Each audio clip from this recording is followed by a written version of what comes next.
Hello friends, मेरा नाम है सौरभ। तो आपका थर्ड राउंड का अलॉटमेंट आ चुका है। तो आपको 19 तारीख को अलॉटमेंट आया, लेकिन उस दिन आपका ऑप्शन नहीं था विड्रॉल करने का, ना ही चेंज विलिंगनेस का।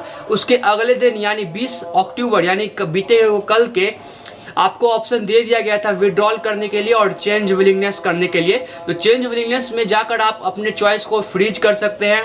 ठीक है, अगर आपने अपग्रेडेशन पे डाला है तो आप फ्रीज कर सकते हैं, या मेजॉरिटी ऑफ द केसेस में तो वो ऑटो अपग्रेडेशन पर ही है, क्योंकि मेजॉरिटी ऑफ द बच्चे को जो सीट पिछले राउंड में मिला था, पिछले राउंड के इन साइकिल में वही सीट बच्चों को अभी वही सीट मिला है। तो वो ऑटो अपग्रेडेशन पे है, लेकिन आप चाहे तो जाके उसे फ्रीज कर सकते हैं। चेंज विलिंगनेस के ऑप्शन में जाके वहाँ पे change willingness, no upgradation and freeze पे आपको क्लिक कर देना है, वो आपका फ्रीज हो जाएगा। और जिन बच्चों को अभी विड्रॉल लेना है, विड्रॉल वाले बच्चों को भी बहुत सारा डाउट आ रहा है कि जब किसी को तो अभी विड्रॉल का ऑप्शन नहीं आ रहा होगा, बहुत और मेजॉरिटी ऑफ द लोगों को आ चुका होगा विड्रॉल का ऑप्शन और चेंज विलिंगनेस का ऑप्शन दोनों। तो विड्रॉल के केसेस में आपसे डिटेल्स मांगे गए, मतलब आप विड्रॉल पे क्लिक करते हैं तो आपका अकाउंट डिटेल्स लिखा रहता है, आप चाहे तो उससे एडिट कर सकते हैं अपने अकाउंट डिटेल्स को। ठीक है, जब आपने रजिस्ट्रेशन किया था तो उस टाइम भी आपसे अकाउंट डिटेल मांगा था। तो हो सकता है कि बहुत सारे बच्चों का गलत अकाउंट डिटेल लिखा गया होगा, गलती से अकाउंट डिटेल्स में कुछ चेंज हो चुका होगा। तो आप एडिट कर सकते हैं अपने अकाउंट डिटेल्स को विड्रॉल के टाइम भी। और विड्रॉल के टाइम पे कहता है आपको फाइल अपलोड करने। क्यों यह फाइल अपलोड करने के लिए कहता है? तो आप जब रजिस्ट्रेशन किए थे तो आपसे कहा गया था डॉक्यूमेंट अपलोड करने।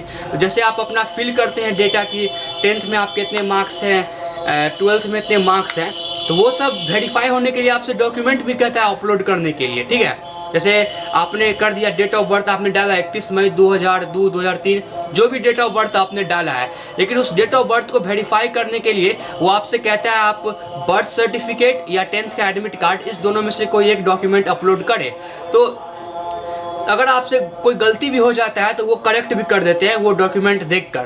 तो वही बात यहाँ भी है, जब आपने एक बार बैंक डिटेल्स डाल दिया है, ठीक है, और यहाँ आपको विड्रॉल के टाइम फिर से ऑप्शन है बैंक डिटेल्स को एडिट करने का, और आपको कह रहा है एक फाइल भी अपलोड कर देने, ताकि देखिए बैंक डिटेल आपने डाला है वो तो आपने मैनुअली डाला गया है, हो सकता है उसमें कुछ मिस्टेक्स हों, 1-2 डिजिट का मिस्टेक हो सकता है लास्ट डिजिट किसी ने मिस कर दिया होगा, हो सकता है IFSC कोड किसी ने मिस कर दिया होगा, हो सकता है ब्रांच नेम पूरा सही से नहीं डाला होगा।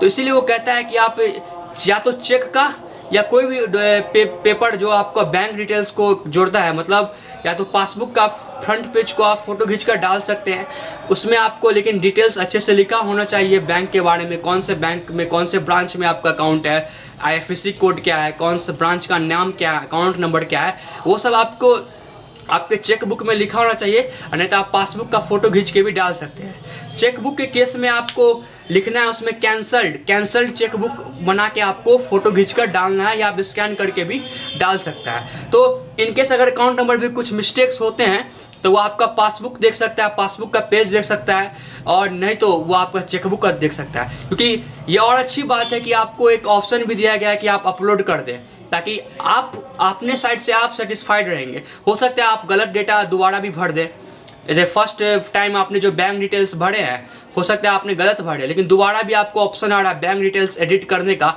हो सकता है इस बार भी आप कुछ मिस्टेक्स कर दे।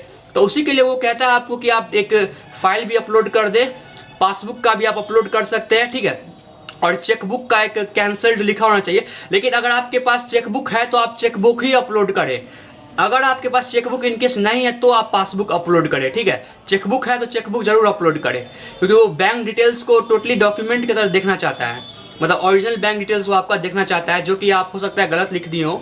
तो ओरिजिनल बैंक डिटेल्स उसके पास रहेगा तो वो उसे रिफंड करने में भी आसानी होगी, उसके बाद आप अपना रिफंड ले सकते हैं।